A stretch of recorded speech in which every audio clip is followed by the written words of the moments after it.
Hello everyone, good morning all of you. Welcome to maths वाला by Ranjeet Verma. चलिए sir, आज हम बेसिकली बात करने वाले हैं एक्सरसाइज 13.2, जो कि हमारे लिए बेहद ही इंपॉर्टेंट टॉपिक है और इसको हमें बहुत अच्छी तरीके से सीखना, क्योंकि पेपर में बेसिकली एक क्वेश्चन इस एक्सरसाइज से 100% श्योर आएगा। तो इसलिए आपको बहुत ही बारीकी से एक एक क्वेश्चन हम सिखाएंगे। ध्यान से देखिएगा और सीखिएगा और समझिएगा। ओके, तो चलिए सर शुरू करते हैं। ध्यान से देखिए। ठीक, क्वेश्चन आपके पास क्या है मेरे भाई लोग? A solid is in the shape of a cone standing on a hemisphere. आगे आपसे ये कहा गया with both their radii being equal to 1 centimetre and the height of the cone is equal to its radius, तो find the value of the solid in terms of pi. मतलब हमें जो basically answer find out करना है वो पाई के form में करना है। यहाँ पे हमें कोई पाई की वैल्यू को पुट करके नहीं करना। बात है सर, क्वेश्चन भी समझ में नहीं आया। मैंने कहा ओके, चलिए सर ध्यान दीजिए। आपसे ये कहा गया कि एक सॉलिड है इन द शेप ऑफ कोन, जो कि हेमिस्फीयर है। हेमिस्फीयर के ऊपर माउंट है, लिखा है स्टैंडिंग ऑन अ हेमिस्फीयर। तो आपने एक बेसिकली हेमिस्फीयर लेट से कुछ इस तरीके से बना दिया। अब इसके ऊपर जो है इन्होंने कहा कि standing on a hemisphere with both their radii being equal to. अब यहाँ पे बेसिकली इसके ऊपर क्या सर, कोन है। इस तरीके से आपका सबटेंड है। आगे बस समझिए, ये आपका बेसिकली क्या हो गया, आपका हेमिस्फीयर है। उस हेमिस्फीयर के ऊपर क्या हो गया सर, एक कोन क्या हो गया, सबटेंड हो गया। अब इसके बाद जो है जिसका दोनों का जो रेडियाई है वो इक्वल टू 1 सेंटीमीटर है। तो रेडियस आपको दे रखा 1 सेंटीमीटर। ये आपके पास क्या है सर, हेमिस्फीयर है। क्या है मेरे भैया लोग, हेमिस्फीयर है। और फिर इसके बाद जो है ये आपके पास क्या है सर, कोन है। ध्यान से समझिएगा मेरे भाई। अब इसके बाद फिर इसने क्या आपसे बोला सर, इसने कहा कि हाइट ऑफ द जो कोन है is equal to its radius. That means क्या होगी, according to questions h is equal to r equal to 1 centimetre. h और r ये दोनों बेसिकली क्या है, 1 सेंटीमीटर के आपस में इक्वल है।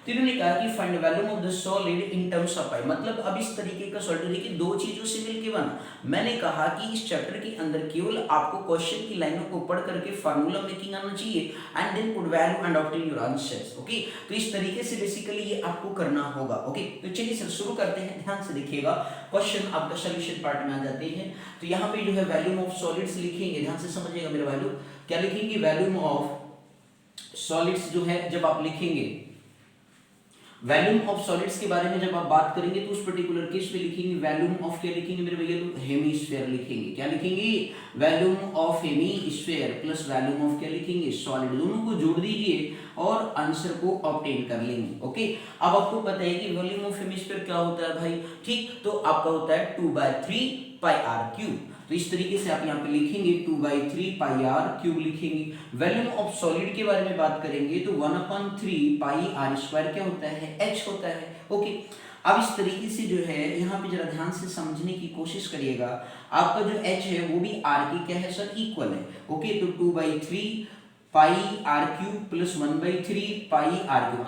h बराबर r है तो sir pi r square into h की जगह पे भी क्या रख दिया, और रख दिया।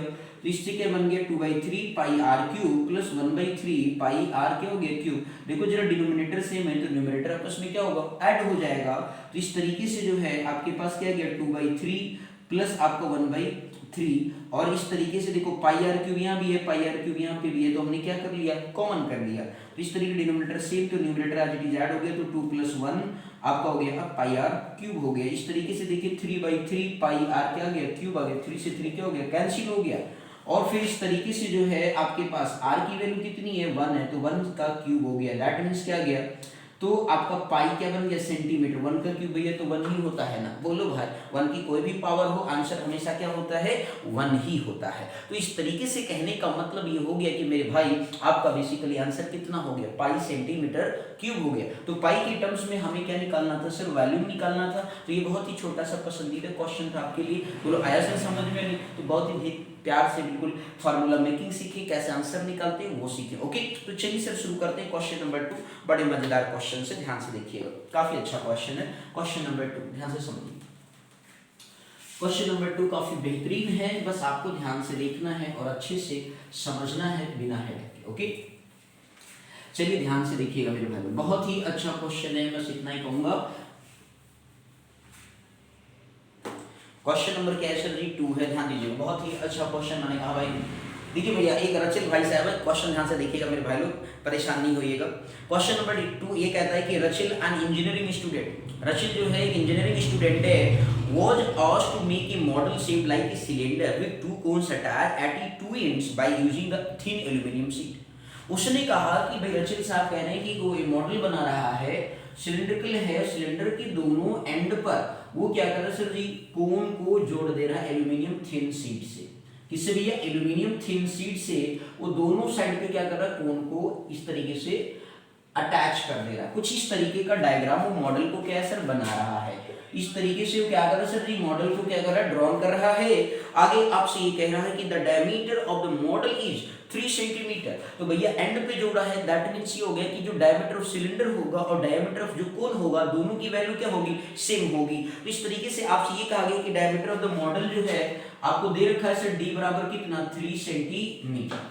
अगेन फिर आपसे फिर ये कहा गया एंड इट्स लेंथ जो है वो आपको कितना दिया गया सर, 12 सेंटीमीटर है। ध्यान से समझिएगा सर, लेंथ आपको कितना दिया गया सर जी, 12 सेंटीमीटर आपको दे रखा है। लेंथ का मतलब समझिएगा बात को, आपसे ध्यान से समझने की बात है। Diameter of the model is 3 centimetre and its length. तो एक बात बताओ मेरे भाई, लेंथ का मतलब क्या हो गया, यहां से यहां तक की बात कर रहा है सर जी, ध्यान से समझिएगा। यहां से यहां तक की मॉडल की बोल रहा है तो सर जी मॉडल की आपका ये हो गया 12 सेंटीमीटर। बोलो आया समझ में या नहीं? अब इसके बाद क्या कह रहे हैं, if each cone has a height of 2 centimetre, मतलब इस कोन का जो जोड़ रहा है उसके एंड पे सिलेंडर की, उसकी हाइट दे रखी है 2 सेंटीमीटर इधर भी है और 2 सेंटीमीटर आपका इधर भी है। लो भैया आई बात समझ में आ नहीं? अब क्या कह रहा है, find the volume of air content in the model that the Rachel made. मतलब ये कहा गया कि जो basically assume the outer and inner dimension of the model to be nearly the same. तो आउटर और इनर डायमीटर में कोई फर्क नहीं है, तो कोई दिक्कत नहीं है। तो हमें अब इस क्या करना है, इस मॉडल का हमें क्या निकालना है, एक तरीके से वैल्यू निकालना है कि इस मॉडल के अंदर कितना एयर कंटेंट होगा, वही आपको निकालना है। बोलो समझ में आ गया कि नहीं? बहुत ही सिंपल सा है, तो कुछ नहीं करना है आपको, बस तरीका समझिएगा। रेडियस निकालते सर जी, बोलो क्लियर हो गया? तो एक फिर से एक बार अगेन रिपीट कर दे रहा हूं। रचिल साहब हैं, रचिल साहब ने एक इंजीनियरिंग स्टूडेंट है जो क्या कर रहा है कि सर जी एक मॉडल बना रहा है और उस मॉडल को सिलेंड्रिकल फॉर्म में, लेकिन उस सिलेंडर की दोनों एंड पे क्या कर रहा है सर जी, 2 सेंटीमीटर की हाइट पर क्या कर रहा है सर जी, बेसिकली कोन को अटैच कर दे रहा है। तो इस तरीके से जो है, और उसका डायमीटर दोनों का क्या इनर और आउटर डायमीटर सेम है, तो इसलिए कोई फर्क नहीं है। ओके, तो हमें ये बताना है कि इस पर्टिकुलर मॉडल के अंदर कितना एयर कंटेंट होगा, वो हमें क्या करना सर, बताना है। ओके, तो चलिए सर जी ध्यान दीजिएगा। अब आगे बात करते हैं, तो आप लिखेंगे sir ji radius of cylinder और कोन के बारे में बात करेंगे। तो रेडियस ऑफ सिलेंडर और कोन, ध्यान से समझिएगा सर, रेडियस ऑफ सिलेंडर और कोन के बारे में बात करेंगे तो उस पर्टिकुलर केस में कितना हो जाएगा, डायमीटर का क्या होगा मेरे भाई, हाफ होगा कि नहीं होगा, हाफ होगा। ओके, तो इस तरीके से r इक्वल टू डायमीटर, देखिए सर पिक्चर में कितना है 3 है, बाई कितना आ गया 2 सेंटीमीटर। इसको ऐसे फ्रैक्शन में रखें, ज्यादा अच्छा लगेगा, ठीक है ना। अब इसके बाद क्या करना सर, हाइट। अब ध्यान दीजिएगा, हमें हाइट ऑफ सिलेंडर नहीं पता सर, देखिए समझिएगा सर, आपके पास 2 सेंटीमीटर इधर है, 2 सेंटीमीटर इधर है, तो ये 12 टोटल है। तो 12 में से 2 + 2 को क्या करना पड़ेगा, माइनस करना पड़ेगा, क्योंकि हमें क्या निकालना, हाइट ऑफ सिलेंडर। तो इस तरीके से ध्यान दीजिएगा सर। अगला तो height of cylinder find out करेंगे मेरे भैया लोग, ध्यान से समझिएगा। तो हाइट ऑफ सिलेंडर जब आप फाइंड आउट करेंगे तो क्या हो जाएगा, 12 सेंटीमीटर में से क्या करेंगे, 2 सेंटीमीटर और प्लस 2 सेंटीमीटर को क्या करेंगे, माइनस कर देंगे। और इस तरीके से 12 सेंटीमीटर माइनस 4 सेंटीमीटर हो गया, that means height of cylinder कितना आ गया, 8 सेंटीमीटर आ गया। ओके, हाइट ऑफ कोन आपको गिवन है sir ji, height of cone आपको दे रखा है, यहाँ कैपिटल ए से लिख लो मेरे भैया लोग, कोई दिक्कत नहीं, ठीक। हाइट ऑफ कोन आपको दे रखा सर, कितना दे रखा मेरे भैया लोग, हाइट ऑफ कोन के बारे में अगर बात करें तो उस पर्टिकुलर केस में जो है आपके पास दे रखा है 2 सेंटीमीटर। ओके, रेडियस आपको पता चल गया, हाइट पता हो गया समथिंग। अब लिखेंगे volume of air content in model, क्या लिखेंगे, volume of air content in model आप लिखेंगे मेरे भैया लोग, ध्यान से समझिएगा। तो आप लिखेंगे volume of air content, volume of air content in model. तो इस तरीके से आपके पास क्या आ जाएगा मेरे भैया लोग, देखो समझिए जरा। तो वॉल्यूम ऑफ सिलेंडर हो गया प्लस 2 टाइम्स हो जाएगा, क्योंकि दोनों का डायमेंशन जो कोन है, दोनों का डायमेंशन क्या है, सेम है। और जब डायमेंशन सेम है तो उस तरीके से दोनों का वॉल्यूम भी क्या होगा, सेम होगा। तो 2 से क्या कर देंगे, मल्टीप्लाई कर देंगे। तो आप यहाँ लिखेंगे वॉल्यूम ऑफ, ध्यान से समझिएगा सर, वॉल्यूम ऑफ क्या लिखेंगे मेरे भैया लोग, सिलेंडर, और प्लस क्या लिखेंगे,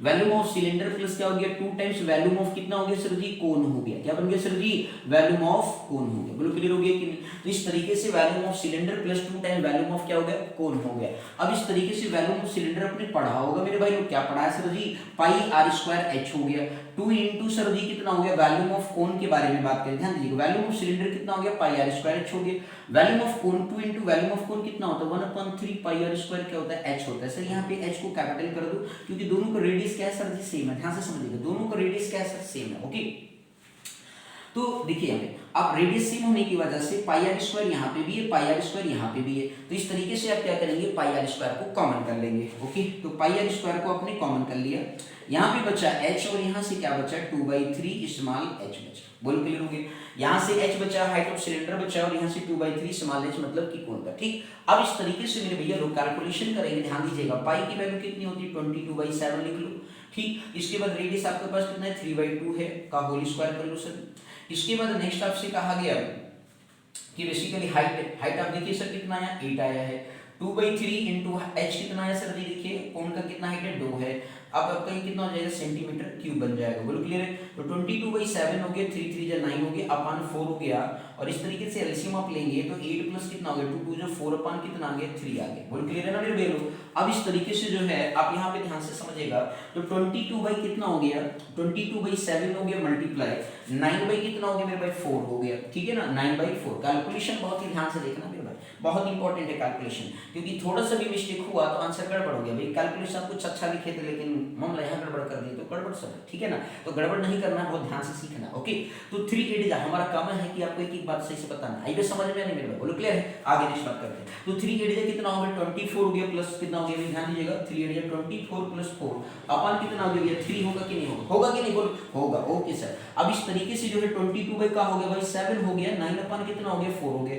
अब 24 प्लस 4 जोड़ोगे कितना आएगा 28 अपन कितना आ गया 3 आ गया भाई, 3 1 जा 3 और 3 3 जा 9, 7 4 जा 28, 4 से 4 क्या हो गया कैंसिल हो गया। अब जरा देखो कितना बचा भाई 22 यहाँ बचा 3 यहाँ बचा, मल्टीपल में भाई, तो 22 इंटू कितना हो गया 3 हो गया, और ओवरऑल आंसर कितना आ गया 66 क्या आ गया सेंटीमीटर का क्यूब, आपके पास आंसर बन करके आ गया। बोलो बात समझ में आया कि नहीं। तो मेरे भैया देखो क्लियर हुआ कि नहीं कॉन्सेप्ट। तो आपको कभी भी क्वेश्चन देख करके घबराना नहीं है, बल्कि बारीकी से क्वेश्चन को ऑब्जर्व करना है और सिंपलीफाई करना है, सॉल्व करना है। ओके, बात समझ में आई कि नहीं। तो volume of air content in model में कितना हो जाएगा 66 सेंटीमीटर क्यूब जो है उसमें एयर कंटेंट होगा, जो रचल ने बेसिकली मॉडल को बनाया है। ओके, तो इस तरीके से आपने देखा क्वेश्चन 1 एंड 2 काफी बेहद इंपॉर्टेंट क्वेश्चंस था, ठीक है मेरे भाई लोग, ये खासकर बहुत काफी इंपॉर्टेंट है, पेपर में आया हुआ क्वेश्चन से बोर्ड में, तो इसलिए आप इसे बहुत ध्यान से बारीकी से देखेंगे समझेंगे, कहीं पर भी डाउट होगा तो कमेंट सेक्शन में आप जरूर लिखेंगे। ओके सर, तो thank you so much for watching this video. Next video में मिलते हैं क्वेश्चन नंबर 3 के साथ। Okay, thank you.